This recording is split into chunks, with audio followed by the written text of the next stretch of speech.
Hey, remember back in the before times when I made videos about things other than COVID-19? For instance, back in January, which was about 6 years ago, I talked about how the Supreme Court of the United States was once again considering whether or not women should have access to basic medical care.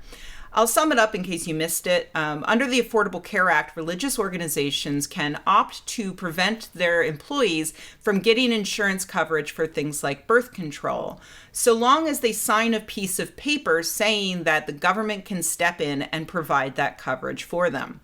A group of nuns decided that that wasn't enough for them to not have to cover birth control. They wanted to make sure that their employees had absolutely no way of getting that coverage, even from the government. So they sued and sued and sued until their case reached the Supreme Court. And as we unfortunately guessed, the Supreme Court did rule in their favor, sort of.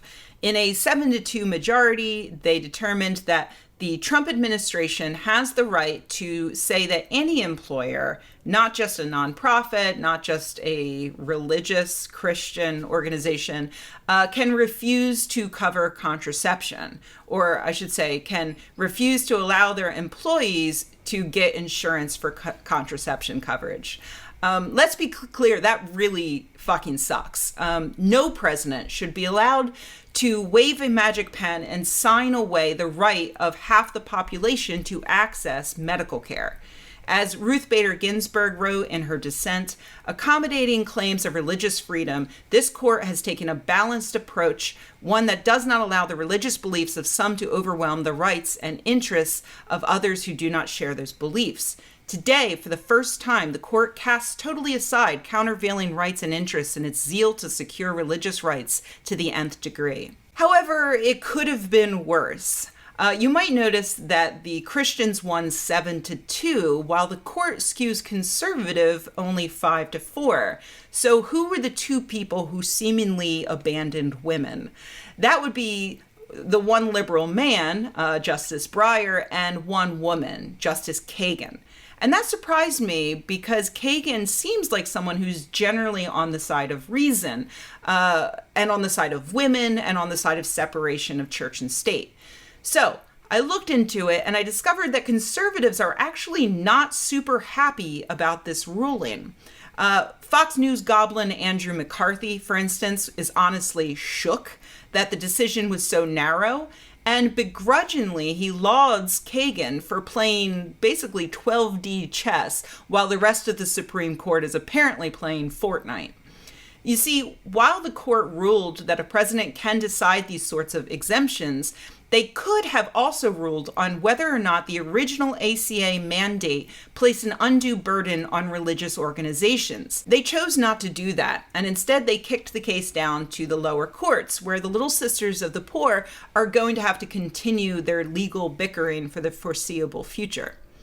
McCarthy points out that Kagan probably joined the inevitable majority because she doesn't actually think it's a big deal that Trump be allowed to make whatever exemptions he wants if Biden can eventually become president and then just go back on all of them.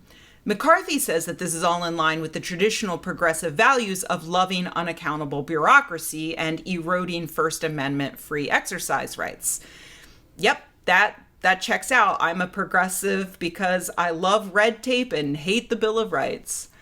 Okay, obviously McCarthy has a mild case of brain worms, but he does make a very good point. Kagan and Breyer may very well have joined the majority in order to make sure that a narrow ruling was delivered instead of a broad-reaching ruling that may have genuinely fucked over separation of church and state for decades to come. They threw women under the bus, like 125,000 people may now lose access to contraception, but with the conservative majority, that probably was going to happen anyway. So they joined in, and in return, they got to kick the Little Sisters back to the lower courts, and Kagan got to write instructions for those lower courts telling them that they should probably find that Trump's exemptions should be thrown out. It sucks that this kind of legal wrangling is apparently necessary when the topic is separation of church and state and women's rights.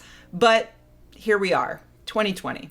This is what happens when people absolutely require health insurance in order to live good, happy, healthy lives.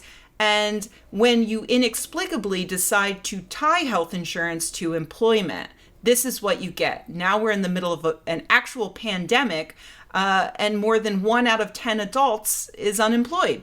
The ones who are employed now have to worry about whether or not their employer will decide to prevent them from getting health care from their own insurance carrier. It's completely mind-boggling and infuriating. And when I talk about health care, I mean it. Birth control is health care. I have seen in the wake of this decision, I've seen a lot of people hemming and hawing on that point, or attempting to reach across the aisle by saying things like, well, birth control pills have many uses, like preventing heavy menstrual bleeding, correcting irregular menstrual cycles, managing endometriosis, preventing menstruation-related migraines, and lowering the risk of uterine cancer and ovarian cysts.